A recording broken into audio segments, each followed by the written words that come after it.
This is Jim Williams with the Hurricane City update for March 3rd, 1 p.m. This is the track of the 1908 hurricane that pounded St. Martin with 95-mile-per-hour winds, but this was in March. A very rare situation indeed, as we never have systems out there in March. In fact, this is the only hurricane that we could find in recorded history, and this developed around the 6th of March down here in the eastern Caribbean, moved across St. Martin while it was strengthening, and then it weakened as it got into the cooler waters in the North Atlantic. But it can happen, but it's extremely rare to have a hurricane in February, March, or April. But there have been. In fact, next month in April, we will do another update showing you any April systems that were out there in history. But right now, things are quiet out in the Atlantic Basin. I'll get to that in just a minute. The main reason for this update is the changes to the front page of Hurricanecity. Some of you may have been to the front page over the past several weeks, and there's been a lot of links that have been bad. The tracking chart hasn't been showing up, but we've been doing some changes to Hurricanecity and some modifications. First of all, in the upper right-hand corner here, the See It on TV logo, this is our live broadcast we've been doing for years. Started out back in the late 90s with audio only, then we switched to video. We had our own server for several years with Windows Media Services running on it, which allows us to perform live video for our viewers. But the problem is people with Macs and PDAs and portable devices could not watch the live feed, and it was a transition of the internet over the past several years with formats such as Ustream that have allowed us to switch formats and use the Ustream platform. So when you click on this, you'll get the Ustream broadcast to open up, and this is a flash presentation.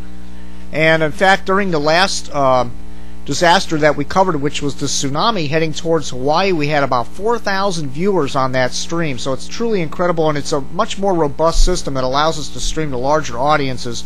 Not only that, but we can have co-hosts on there. We can show a lot more things and interact with our audience as well. So this is a new feature at Hurricanecity, so we hope you enjoy that. Now also, the tropical update video right here that you're watching right now is being done through YouTube. We simply upload the videos to YouTube, and you can watch them at your convenience, and they will be capped at 10 minutes, however, so that is one of the negative things to switching to YouTube. But basically what we're doing is freeing up our resources on the server side and using other websites to produce the content. I'm sure it'll enhance your viewing experience as well. But the biggest change to Hurricanecity is the hurricane tracking map, and there it is. This is now a topographical map. Last year we had the gray areas for land masses, and there were a little bit more clickable links out here. What we've done is trimmed it down a little bit and used the topographicals. The ships, you can click on the ships. Those are observations going out 400 miles. The buoys are buoy observations from the National Data Buoy Center, and the little white circles are land observations, which go to our own observation pages. And the red dot here in the middle is over Port-au-Prince, Haiti, which is our current feature. Now when you click on the current featured city, what you get is a page that pops like this, and this is the current weather observations in Port-au-Prince, Haiti. And there's a navigation bar here to the left that allows you to pull up all the local information from Port-au-Prince. So whenever we have a featured city, you'll be able to use this navigation bar. For example, pull up a radar from Haiti. You simply click on that, and the radar pops open, stretching over to Haiti. And we will have this available for each featured city at Hurricanecity. So we hope you enjoy the new changes at Hurricanecity.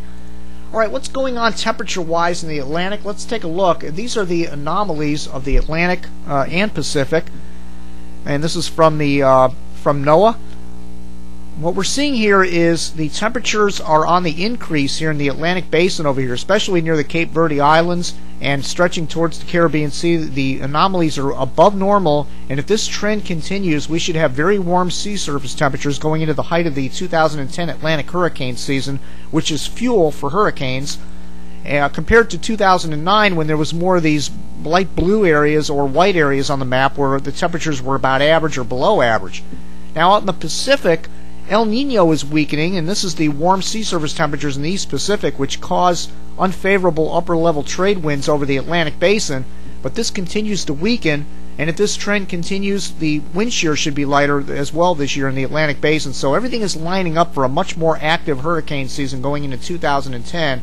In fact, some of the prognosticators out there have already indicated that we will see in the teens the amount of named storms that we expect going into 2010. So That's the trend right now in the Atlantic Basin. Things are heating up, and we expect an active season compared to 2009.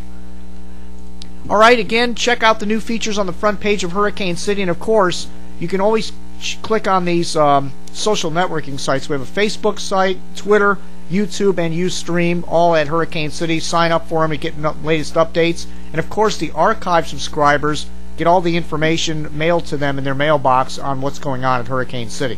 Well, that's it for now. We will be back with another update in a couple of weeks with any changes to the website or the Atlantic Basin. Thank you again for visiting Hurricanecity.